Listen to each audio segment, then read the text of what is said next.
हामीले चाहिँ हाम्रो राष्ट्रिय परिचय पत्रको नम्बर राष्ट्रिय परिचय पत्र नम्बर चाहिँ मेसेज बक्सबाट हामीले कसरी झिकाउन सक्छौँ, कसरी मगाउन सक्छौँ र हाम्रो चाहिँ राष्ट्रिय परिचय पत्रको स्मार्ट कार्ड कसरी बन्यो कि बनेन हामीले कसरी थाहा पाउन सक्छौँ, कसरी चेक गर्ने त हो साथीहरू, तपाईँले सही सुन्नुभयो। Hello everyone, welcome back to my tech सामेल च्यानल। यहाँहरूले यस च्यानलमा स्वागत गर्दछु। म तपाईँहरूको आफ्नो साथी सामेल।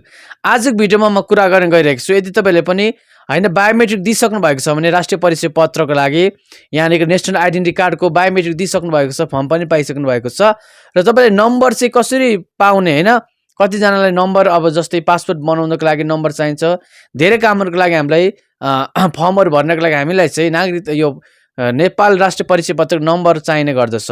यो कसरी झिकाउने र हाम्रो नेपाली राष्ट्रिय परिचय पत्र कार्ड हुन्छ नि जुन स्मार्ट कार्ड, त्यो बनेर आयो कि आएन, बनिसक्यो कि सकेन भनेर कसरी थाहा पाउने, सबै कुरा तपाईँलाई मोबाइलबाट जानकारी दिन गइरहेको छु। कसरी चेक गर्ने, भिडियोलाई चाहिँ अन्तिमसम्म हेर्नुपर्ने हुन्छ तपाईँले। साथै यस च्यानलमा पहिलोपटक हेर्दै हुनुहुन्छ भने यस्तै जानकारीमूलक भिडियोको लागि यस च्यानललाई पनि सब्सक्राइब गरी छेउमा रहेको घन्टीलाई बजे अलमा सेलेक्ट गर्न नभुल्नुहोला। साथै यस भिडियोलाई एक लाइक गर्न नभुल्नुहोला।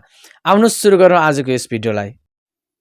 यहाँनिर तपाईँले देख्न सक्नुहुनेछ म चाहिँ मोबाइलको स्क्रिनमा आइसकेको छु। अब तपाईँले चाहिँ आफ्नो नेसनल आइडेन्टिटी कार्डको नम्बर पत्ता लगाउनको निम्ति के गर्नुपर्छ र तपाईँले आफ्नो नेसनल आइडेन्टिटी कार्ड राष्ट्रिय परिचय पत्रको लाइसेन्स जस्तो स्मार्ट कार्ड बनेर रेडी भयो कि भएन कसरी पत्ता लगाउने, यसको लागि तपाईँहरू सिम्पली मोबाइलमा आउनुपर्ने हुन्छ। तपाईँको आफ्नो जुन मोबाइल भन्नुहुन्छ एन्ड्रोइड, तपाईँको आफ्नो नम्बर भएको मोबाइलमा आउनुपर्ने हुन्छ। त्यसपछि तपाईँ मेसेज बक्समा आउनुपर्ने हुन्छ। यहाँनिर देख्न सक्नुहुनेछ मैले मेसेज बक्समा आइसकेको छु। त्यसपछि तपाईँहरू यहाँनिर सर्च प्लेस भन्ने छ। यहाँनिर अब एउटालाई तपाईँले मेसेज पठाउनु पर्ने हुन्छ। जस्तै मेसेज बक्समा आउनु भने यहाँनिर जस्तै तल स्टार्ट च्याट छ, तपाईँले एकजनासँग च्याट गर्नुपर्ने हुन्छ, मेसेज पठाउनु पर्ने हुन्छ। यहाँ जस्तै स्टार्ट च्याट छ, स्टार्ट च्याटमा गए म एकजनालाई अब मेसेज पठाउँछु। जस्तै यो हाम्रो राष्ट्रिय परिचय पत्रको अफिसमा मेसेज पठाउनु पर्ने हुन्छ। यहाँ जस्तै मैले टाइप गरेँ कसलाई 30,001, तपाईँले चाहिँ 3001, यहाँनिर तपाईँको आफ्नै फर्म तल पनि हुन्छ। मैले यहाँ स्क्रिनसट गरेको छु। 3टा 01मा तपाईँले चाहिँ यहाँनिर सेन्ड टुमा टच गर्नु भइसकेपछि यहाँ चाहिँ तपाईँले क्यापिटल एन दिएर तपाईँले यहाँनिर रजिस्ट्रेसन नम्बर चाहिँ तपाईँले चाहिँ यहाँनिर लेख्नुपर्ने हुन्छ। जस्तै तपाईँको यहाँनिर मैले फर्म पनि राखिदिएको छु।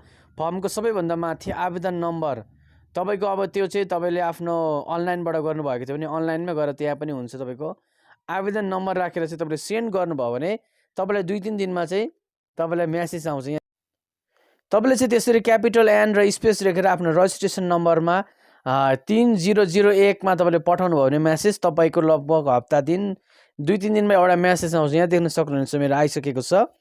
डु एनआइसिडिआरबाट आइसकेको छ। यहाँ देख्न सक्नुहुन्छ सिडिसिआर। यहाँ टच गऱ्यो भने यहाँनिर तपाईँले देख्न सक्नुहुन्छ डियर सामेल चेम्जङ लिम्बू, मेरो नाम त्यो हो। Your NID card application has been approved भनिसकेको छ। एन्ड योर एनआइएन इज भनेको national identity card number is, यहाँ मैले ब्लर गराएको छु। We will inform you when your identity card will available for collection best regards do NICDCR भनेको छ। We will inform भनेको तपाईँलाई हामी जानकारी दिने नै छौँ यदि तपाईँको कार्ड चाहिँ कलेक्सन बट्युलेर चाहिँ तपाईँको बाँड्ने बेला भयो भने भनेर भनेको छ। हजुर आजको यस भिडियो कस्तो लाग्यो? यसरी तपाईँले आफ्नो फर्म हराएको बापत आफ्नो सबै कुराहरू तपाईँले यहाँबाट पाउन सक्नुहुनेछ।